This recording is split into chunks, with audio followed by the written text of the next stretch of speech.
The parched earth cracked beneath Yates Northrop's boots as he stared blankly at the withered remains of what had once been the most productive cattle ranch in Valentine County, Texas.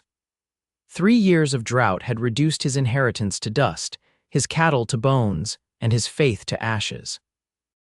It was the summer of 1876, and while the rest of the nation celebrated its centennial with fanfare and optimism, Yates could only count his losses and curse the God who had abandoned him. "Ain't no point prayin' anymore," he muttered to himself, kicking at the dry soil that had once sprouted green grass for his herd. Man can't live on empty promises. Yates had been 25 when his father died, leaving him the Double N Ranch just outside Fort Stockton. Back then, the skies had been generous, the land forgiving. Now, at 29, his once youthful face had hardened into a permanent scowl, his blue eyes dulled by disappointment. His strong jaw was perpetually clenched, hidden beneath a beard he'd grown more out of neglect than choice. The last of his ranch hands had left 2 months ago when he could no longer pay them. All that remained was his faithful horse, Mescal, and his cattle dog, Chance. The nearest neighbor was 5 miles away, and most folks in Fort Stockton had written him off as a lost cause, a man too stubborn to admit defeat and move on. Yates entered his cabin, the floors creaking beneath his weight. He removed his hat, revealing dark blonde hair that hadn't seen a proper cut in months. On the mantel sat a Bible his mother had given him before consumption took her when he was just a boy. He hadn't opened it in years, not since the drought began. What was the point?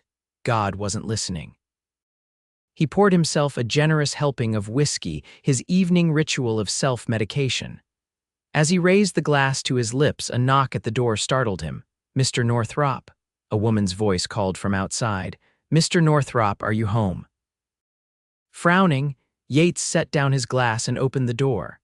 Standing before him was a woman he'd never seen before, clutching a small leather-bound book to her chest. She was perhaps 25, with chestnut hair tucked beneath a modest bonnet and warm brown eyes that regarded him with more kindness than he deserved. "Ruby Wilson," she introduced herself with a gentle smile. "I'm the new schoolteacher in Fort Stockton. I've been visiting all the outlying farms and ranches to introduce myself." Yates stared at her, momentarily forgetting his manners. It had been months since he'd spoken to anyone besides the shopkeeper and the banker who was threatening to foreclose on his land. "There ain't any children here," he said flatly. "Just me." Ruby's smile didn't falter. "I'm also collecting books for the school library. I thought perhaps you might have some to spare." "Books," Yates almost laughed. "Madam, I barely have food to spare." For the first time, Ruby's confident demeanor wavered. She glanced past him into the sparse cabin, taking in the empty shelves and bare walls. "I'm sorry," she said softly. "I didn't realize that the Double N is failing," Yates finished for her. "Don't worry, everyone else in town knows it." Instead of retreating as he expected, Ruby squared her shoulders. "Actually, Mr. Northrop, I was going to say I didn't realize you might need help. Is there anything I can do?" Yates was taken aback by her directness. "Unless you can make it rain, Miss Wilson, I reckon not." As if on cue, a low rumble of thunder sounded in the distance. Both of them turned toward the horizon, where dark clouds were gathering over the mountains. "Well," Ruby said with a smile that reached her eyes, "perhaps I have more influence than I thought." For the first time in months, Yates felt the corner of his mouth twitch upward. "That remains to be seen." The sky darkened rapidly as they stood there, the air growing heavy with moisture. Ruby glanced at the gathering clouds with concern. "I should head back before it starts," she said, turning toward her horse, a gentle dappled mare tethered to his porch rail. "It's 5 miles to town," Yates said, surprising himself with his concern for this stranger. "That storm's moving fast. You won't make it back before it hits." Another rumble, closer this time. Ruby bit her lip, clearly weighing her options. "You're welcome to wait it out here," Yates found himself offering, though his cabin was hardly fit for visitors. Ruby hesitated only briefly before nodding. "Thank you, Mr. Northrop, that's very kind." As they led her horse to the small barn, the first fat drops of rain began to fall. By the time they reached the cabin door, the heavens had opened, and water poured down in sheets, drumming on the roof with an intensity that made conversation difficult. Yates stood at the window, watching as the parched earth greedily drank in the moisture. It was too late for his crops this season, but for the first time in years, he felt a flicker of hope. "It's beautiful," Ruby said, coming to stand beside him, "like the land is coming back to life." Yates glanced at her, taking in her profile as she watched the rain. "It'll take more than one storm to save this ranch," he said, but the bitterness had drained from his voice. "One rain doesn't end a drought," Ruby agreed, turning to face him, "but it's a start, isn't it?" Something in her gaze made Yates feel as though she wasn't just talking about the weather. The storm lasted for hours, forcing Ruby to stay for supper. Yates was embarrassed by the meager fare he could offer: beans, hardtack, and coffee, but Ruby ate without complaint, seeming genuinely interested as she asked about the ranch's history. "My father built this place from nothing," Yates told her, surprised at how easily the words came after so long keeping to himself. "He drove his first herd up from South Texas in '48, met my mother when he stopped in Fort Stockton for supplies. They were married a month later." "That's romantic," Ruby said, her eyes soft in the lamplight. "I suppose it was," Yates conceded. "They were happy, far as I could tell, even when times were hard. And they were often hard. This is West Texas, Miss Wilson. The land gives and takes as it pleases." He paused, running a hand through his hair. "But nothing like these past few years. Never seen it this bad." Ruby nodded thoughtfully. "Yet you stayed." It wasn't a question, but Yates answered anyway. "This land is all I know, all I have left of them." By the time the rain stopped, night had fallen, and the roads would be mud pits. Yates insisted Ruby take his bed while he slept on a pallet by the hearth. She protested, but eventually relented, thanking him for his hospitality. As he lay awake, listening to the occasional drip from the eaves, Yates realized this was the first time in 3 years he'd fallen asleep without the aid of whiskey. And for the first time in longer than he could remember, he felt something other than despair when thinking about the dawn. Morning came with surprising clarity, the air washed clean by the night's rain. Yates rose early, as was his habit, to find Ruby already awake, her hair neatly pinned, standing on his porch watching the sunrise. "I hope I didn't wake you," she said as he joined her. Yates shook his head. "Been up with the sun since I was a boy." They stood in comfortable silence, watching as golden light spread across the land. The dusty brown landscape of yesterday now glistened with moisture, and in the distance, a faint green haze suggested life stirring beneath the surface. "Your land is beautiful, Mr. Northrop," Ruby said softly. "Yates," he corrected her. "Seems strange to be so formal after you've slept under my roof." Ruby smiled. "Yates, then, and I'm Ruby." After a simple breakfast, Yates saddled her mare and his own horse, insisting on escorting her back to town. The roads were muddy as expected, but navigable, and Yates found himself enjoying the ride more than he'd enjoyed anything in recent memory. "What brought you to Fort Stockton?" he asked as they rode. "It's not exactly the most exciting place in Texas." Ruby laughed, a bright sound that seemed to complement the freshness of the morning. "I wanted to go where I was needed. The town advertised for a teacher, and here I am." "Just like that. You didn't know anyone here." "Not a soul," she admitted. "But that's part of the adventure, isn't it? Meeting new people, finding your place." Yates studied her, trying to understand this woman who had appeared on his doorstep like a harbinger of rain. Most folks are running from something when they come out this way. Ruby met his gaze steadily, or toward something. When they reached Fort Stockton, Yates was acutely aware of the curious glances from townspeople. He hadn't ventured into town in weeks, and here he was escorting the new schoolteacher, both of them mud splattered from the ride. "Thank you for seeing me safely back," Ruby said as they stopped outside the small boarding house where she was staying. "Least I could do," Yates replied, suddenly self-conscious about his worn clothing and unkempt appearance. Before he could turn to leave, Ruby touched his arm. "The school term starts next week, but I've been organizing books in the meantime. If you'd like to stop by, I could use some help building shelves." Yates hesitated. He had plenty of work waiting back at the ranch, not that it would amount to much without rain. Still, the thought of spending more time in Ruby's company was unexpectedly appealing. "I might do that," he said, non-committal. Ruby's smile suggested she saw right through him. "I'll be there every day. The door's always open."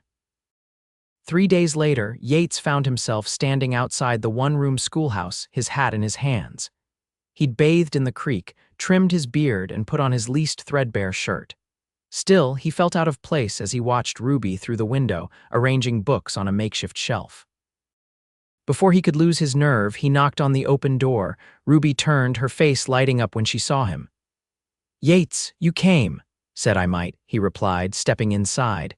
The schoolhouse was modest but clean, with rows of simple desks facing a larger teacher's desk.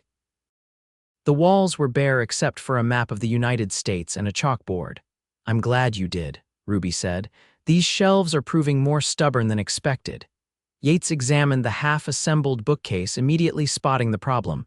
"You've got the supports backward. Here, let me show you."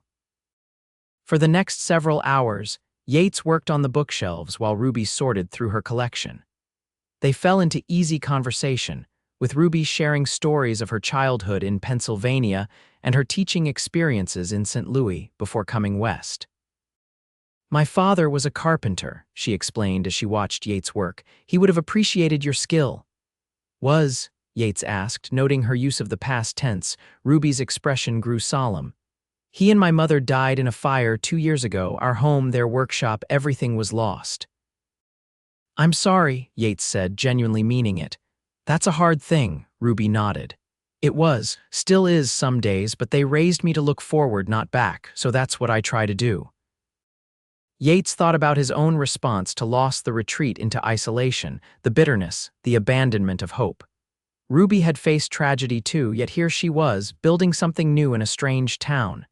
"You're stronger than most," he said simply. Ruby looked at him with those perceptive brown eyes. "Strength comes in different forms, Yates. Endurance is its own kind of strength. You've endured a lot." By the time the shelves were finished, the sun was setting. Ruby insisted on treating Yates to dinner at the small hotel restaurant as thanks. It was the first proper meal he'd had in months, and he was surprised to find himself enjoying not just the food but the company and conversation. As they walked back to the schoolhouse where his horse was tethered, Ruby paused. "There's a social at the church this Sunday after services. Would you consider attending?" Yates stiffened. "I haven't set foot in that church in 3 years." "I'm not asking you to come for religious reasons," Ruby clarified.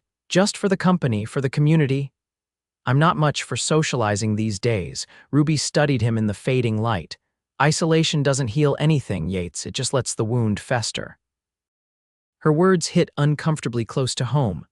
"I'll think about it," he said, which was more than he would have offered a week ago. That seemed to satisfy her. "That's all I ask." The ride back to his ranch gave Yates plenty of time to reflect. The land was already changing after just one good rain. Patches of green were emerging from the brown earth, and the creek that ran through his property was flowing again, albeit weakly. It wouldn't be enough to save his cattle if he still had them, but it was a change nonetheless. Just as Ruby had changed something in him, he realized. She had brought more than rain to his parched existence. Sunday morning arrived with another storm, gentler than the first but steady. Yates stood on his porch watching the clouds, thinking about Ruby's invitation. He hadn't planned to go. What business did he have mingling with folks who'd written him off? But the rain seemed like a sign. Before he could talk himself out of it, Yates bathed, shaved his beard down to a more presentable length, and put on his one good suit, left over from better days. It was loose on his frame now, but it would have to do.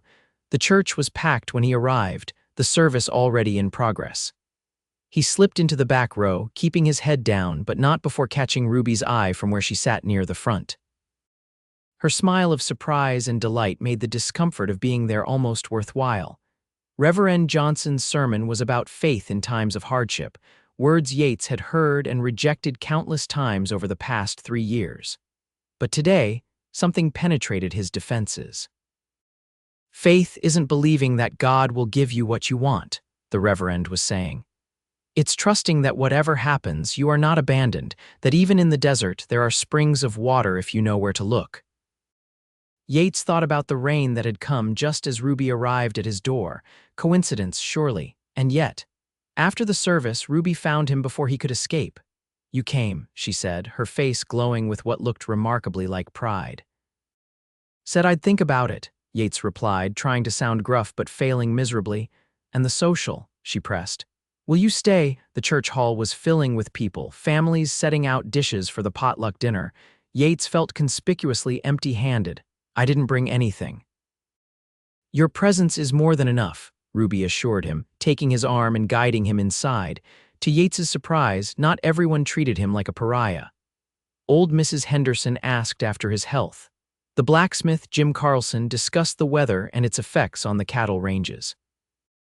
Even the banker, Mr. Peterson, was cordial, making no mention of the looming foreclosure.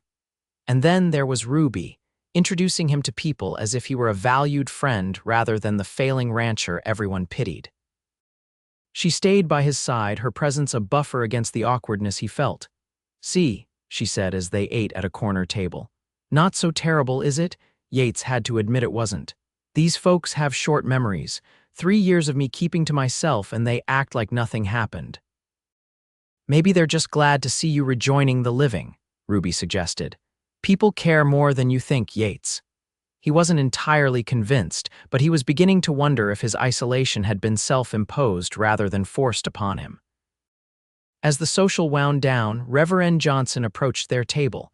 Good to see you, Yates. It's been too long. Yates nodded uncomfortably. Reverend. I hear we have Miss Wilson to thank for bringing you back to us, the Reverend continued, smiling at Ruby. I merely extended an invitation, Ruby demurred. Yates made the choice to come. Well, whatever the reason, we're glad to have you, both of you. The Reverend's eyes twinkled with something that made Yates suspect the town was already gossiping about him and Ruby. And Yates, if you ever want to talk, my door is always open. After the Reverend moved on, Yates turned to Ruby. People are talking, aren't they, about us? Ruby blushed slightly. Small towns run on gossip. Does it bother you? Yates considered this. Reckon there are worse things for folks to say about me than that I'm keeping company with the prettiest schoolteacher this town has ever seen. Now Ruby's blush deepened, but her smile was pleased. Careful, Mr. Northrop, that almost sounds like a compliment. Maybe it is, he admitted. Been a long time since I've had reason to pay compliments. On the ride back to his ranch, with Ruby beside him on her mare, Yates felt a peculiar lightness in his chest. The land around them was transforming. What had been dust a week ago was now showing signs of green life pushing through the soil. It's like the whole world is waking up, Ruby observed, echoing his thoughts. One good rain doesn't end a drought, Yates reminded her, repeating her own words from days earlier. Ruby glanced at him, her eyes dancing. No, but it's a start, and there's more rain in those clouds. She pointed to the horizon, where another bank of dark clouds was gathering. At the turnoff to his ranch, Yates hesitated. The proper thing would be to see Ruby safely back to town, but he wasn't ready for the day to end. Would you like to see the creek? He asked impulsively. The rains brought it back some. Ruby's smile was answer enough. The creek that cut through Yates's property had been little more than a dry bed for most of the past 3 years. Now it bubbled with shallow but clear water, nurturing the roots of the cottonwoods that lined its banks. They dismounted and walked along the edge, Ruby kneeling occasionally to examine wildflower shoots pushing through the mud. Life is persistent, she said, gently touching a tiny green sprout. It waits for its moment, then reaches for the sun. Yates watched her, struck by the care in her movements, the wonder in her eyes. You see beauty in things most folks would overlook. My father taught me that, Ruby said, rising to her feet. He said God speaks in small things as well as grand ones. In a seed sprouting as much as in a mountain rising. And you believe that? After losing your parents the way you did, Ruby was quiet for a moment, her gaze on the distant hills. Faith isn't absence of doubt, Yates, it's choosing hope despite it. She turned to face him. What made you lose yours? No one had asked him so directly before. People in town had watched his decline, had seen his absence from church, had noticed his increasing bitterness, but no one had simply asked. Started with the drought, Yates said slowly. Watching my cattle die, no matter how hard I worked or how much I prayed. Then came the bank loans I couldn't repay, hired hands leaving, neighbors giving up and moving east. He paused, digging at the damp soil with the toe of his boot. Felt like God had turned his back on this land, on me. And now, Ruby asked softly, With the rain coming back, Yates looked around at the greening landscape, then at Ruby, whose arrival had coincided with the break in the drought. Now I'm not sure what to think. Ruby stepped closer, her eyes never leaving his. Maybe you don't need to figure it all out at once. Maybe it's enough to just notice the changes, in the land, in yourself. There was something in her gaze that made Yates's heart quicken. Without planning to, he reached out and took her hand. It was small in his, but strong, the hands of someone who worked hard. "You've brought a lot of changes, Ruby Wilson," he said, his voice rough with emotion he'd forgotten how to express. Ruby squeezed his hand. "The rain was coming anyway," she said with a smile. "I just happened to arrive first." Thunder rumbled in the distance, and they both looked up to see dark clouds rolling in fast. "We should get back," Yates said reluctantly, not wanting this moment to end but practical enough to know they shouldn't be caught in another downpour. They rode quickly, reaching the ranch house just as the first heavy drops began to fall. This time there was no hesitation as they stabled the horses and ran for the shelter of the cabin, laughing as the rain chased them inside. Yates built a fire while Ruby wrung water from her skirts. Outside, the storm raged, but inside the cabin, a different kind of warmth was growing. "I've been thinking," Yates said as they sat before the fire, mugs of coffee warming their hands. "If this rain keeps up, I might be able to salvage something of the ranch." Ruby looked at him with interest. "What would you do first?" "Buy some cattle come spring, not a full herd, just enough to start building again." He hadn't allowed himself to make plans in so long that the words felt foreign on his tongue. The bank's threatening foreclosure, but Peterson seemed almost friendly today. "Might be he'd consider renegotiating if he thinks there's a chance I could pay eventually." "That sounds like hope talking," Ruby observed. Yates met her gaze. "Maybe it is." The rain continued through the night, forcing Ruby to stay once again. This time, however, there was a different quality to their evening together, a warmth, an awareness, a sense of possibility neither of them acknowledged aloud but both felt keenly. In the morning, when Yates insisted on riding with Ruby back to town, it was with the promise to return the following day to help her finish preparing the schoolhouse for the start of classes. And so a pattern began. Yates divided his time between working his land, which responded eagerly to the continuing rains, and helping Ruby in town. He built more shelves for the schoolhouse, repaired the roof where it leaked, and constructed a small covered area where children could eat their lunches in the shade. The townsfolk noticed, of course. Whispers followed them, but they were largely kind. The failing rancher and the new schoolteacher made an unlikely pair, but there was something about seeing them together that gave people hope. If Yates Northrop, who had sunk so low, could find his way back, perhaps the whole region could recover from the drought's devastation. As summer turned to fall, the rains became more regular. Yates's land continued its transformation, and so did Yates himself. The perpetual frown eased from his face. He regained some of the weight he'd lost during the lean years. And most notably, he began attending church again, sitting beside Ruby, his deep voice joining hers during the hymns. It was after one such service in late October that Yates finally spoke to Reverend Johnson about the crisis of faith he'd endured. "I felt abandoned," Yates confessed as they sat in the empty church. "Like all my work, all my prayers meant nothing." The Reverend nodded understandingly. "The hardest tests of faith are the ones that strike at the heart of what we think we deserve. We believe that if we're good, if we work hard, we should be rewarded, but the rain falls on the just and unjust alike, as does the drought." Yates thought about this.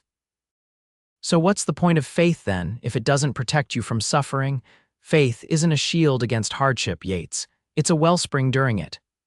The Reverend glanced toward the door where Ruby was waiting patiently. "Sometimes God sends us exactly what we need, though it may not be what we thought we wanted." Yates followed his gaze, watching as Ruby spoke animatedly with one of her young students. She caught his eye and smiled, that warm, genuine smile that had begun to feel like home. "I think I'm starting to understand that," Yates said quietly. November brought cooler weather and the first real test of Yates and Ruby's growing relationship. Mr. Peterson from the bank called Yates into his office to discuss the status of his loans. "The situation remains dire, Mr. Northrop," Peterson said, reviewing the ledger. Despite the improved conditions, your debt has only increased with interest. Yates sat stiffly in the chair across from the banker's desk. I'm aware of that, Mr. Peterson. But I've got a plan to start rebuilding come spring. If you could extend the terms, Peterson cut him off with a raised hand. I've extended terms 3 times already. The bank's investors are losing patience. Yates felt the old familiar despair threatening to return, but he pushed it away. What if I sold part of the land, the north section maybe, keep enough to run a smaller operation? The banker considered this. That might satisfy the immediate debt, yes, but it would leave you with significantly reduced assets. Better than losing it all, Yates said firmly. Peterson nodded slowly. I'll draw up the papers for your consideration, but Mr. Northrop, I would advise you to think carefully about whether holding on to what remains is truly in your best interest. A fresh start elsewhere might— No, Yates interrupted, more forcefully than he'd intended. This land is my heritage. I'm not abandoning it. As he left the bank, Yates was so preoccupied with his thoughts that he nearly collided with Ruby, who was just entering the general store.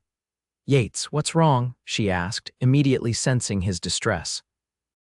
He explained the situation as they walked toward the schoolhouse, his frustration growing with each word. 3 good months of rain, and it's like nothing's changed. They still want to take my land. Ruby listened attentively, her brow furrowed in concern. Selling part of the property sounds reasonable, she offered. You could still make a living with what remains. It's not just about making a living, Yates said, struggling to articulate what the ranch meant to him. It's about belonging somewhere, having roots. That land is the only connection I have to my parents, to my history. They had reached the schoolhouse, empty now that classes were done for the day. Ruby unlocked the door and led him inside, where a small stove kept the worst of the chill at bay.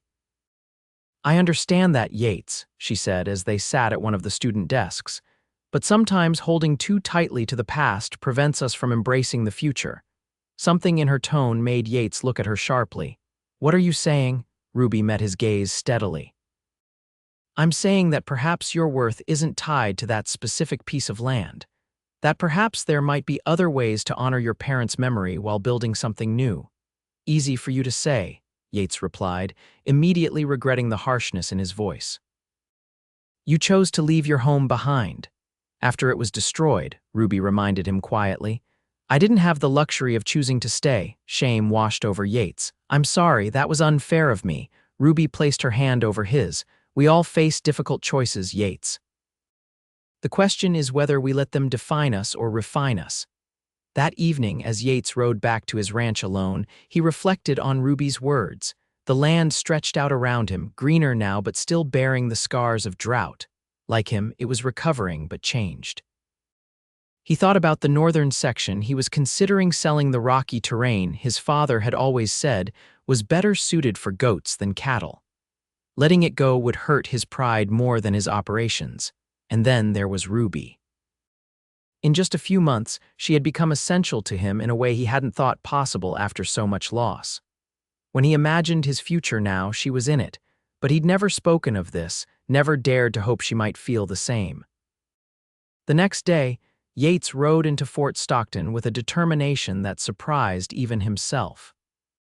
His first stop was the bank, where he agreed to sell the northern section of his ranch to cover his debt, with the condition that the remaining property would be free and clear, the mortgage considered paid in full.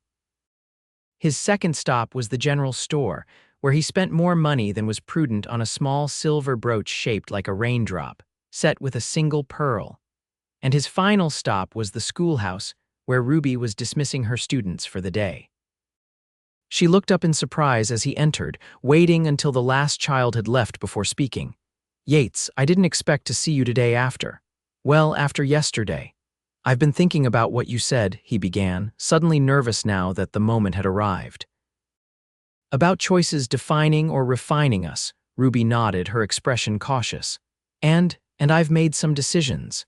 Yates took a deep breath. I'm selling part of the ranch to clear my debt. It's not ideal, but it means I can keep the heart of the property, start rebuilding properly. Relief softened Ruby's features. That sounds wise. There's more, Yates continued, stepping closer. These past months, ever since you showed up at my door with the rain, you've changed everything, Ruby, the way I see the world, the way I see myself, the way I think about the future. Ruby's eyes widened slightly, a flush creeping up her neck.